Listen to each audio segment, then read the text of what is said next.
pense que le rôle de la MSA, elle est en accompagnement, elle doit être en accompagnement de nos agriculteurs. Elle doit les accompagner pour justement éviter que les agriculteurs soient abandonnés.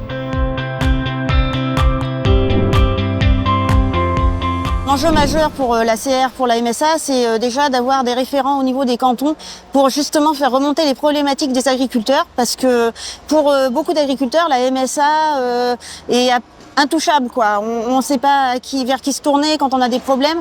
Alors que si on a des référents qui se bougent sur le terrain, comme ce sera le cas pour les candidats CR, eh bien on aura un interlocuteur qui fera remonter directement les problématiques à qui peut les résoudre. Évidemment, on entend beaucoup parler des cotisations qui sont beaucoup trop importantes. Donc c'est vrai qu'il faut recalculer toutes ces cotisations qui sont biaisées sur des revenus fantômes. C'est-à-dire que on a beaucoup de revenus par rapport à ce qu'on a réellement en fait dans le portefeuille. Donc la MSA, tout est biaisé au niveau du calcul des cotisations parce qu'il ne se base pas sur un revenu réel. Ça crée des déséquilibres fondamentaux. Après, l'assiette triennale est un gros problème également parce que vous avez des années qui se suivent et qui se ressemblent pas. Ce qui fait que quand vous avez une mauvaise année et que vous avez eu 2 bonnes années précédentes, vous vous retrouvez avec peu de revenus et d'énormes cotisations à payer parce qu'ils se basent sur les 2 années aussi précédentes qui étaient très bonnes. Donc, c'est aussi à revoir parce qu'il y a un décalage entre le revenu réel et les cotisations qu'on paye.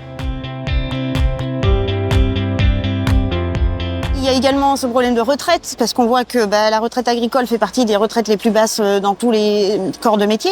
Donc c'est très important d'avoir des personnes qui ont travaillé toute leur vie très dur et qui se retrouvent avec des retraites minables. Donc on peut pas cautionner ça et il faut vraiment travailler avec la MSA pour qu'il y ait un juste retour du travail, enfin d'une année de labeur et qu'on ait des retraites dignes de ce nom et qu'on puisse au moins vivre un petit peu.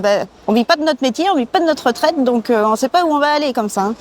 Et il y a évidemment aussi le mal-être agricole avec l'aide au répit qui pour nous n'est pas assez efficace. Il y a l'aide au répit administratif, il y a l'aide au répit pour que justement les agriculteurs puissent partir de leur ferme et puis couper pendant quelques jours, ça fait toujours du bien.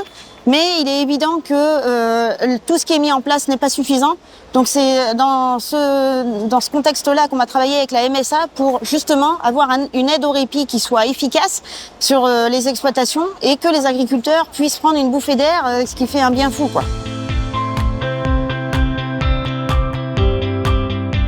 Pour pouvoir être écouté par la MSA, il faut des porte-paroles. Donc c'est important d'avoir des représentants MSA pour la coordination rurale qui fassent remonter les problématiques parce qu'on peut pas se plaindre de la MSA s'ils sont pas au courant des problèmes en gros. Donc il est évident qu'on doit avoir des élus MSA pour faire remonter les problématiques et pour essayer concrètement d'améliorer les choses dans nos fermes. Chers amis, tout au long de notre vie d'agriculteurs, d'éleveurs, de viticulteurs, mais aussi de retraités, la MSA est notre premier partenaire social. Vous avez la possibilité d'en faire un bouclier qui nous protège et qui nous accompagne. Je vous invite à vous faire entendre, à élire des délégués MSA qui veulent changer le système, qui veulent obtenir une retraite digne, une nouvelle assiette de cotisation basée sur nos revenus réels et une couverture plus forte. Ensemble, nous pouvons le faire.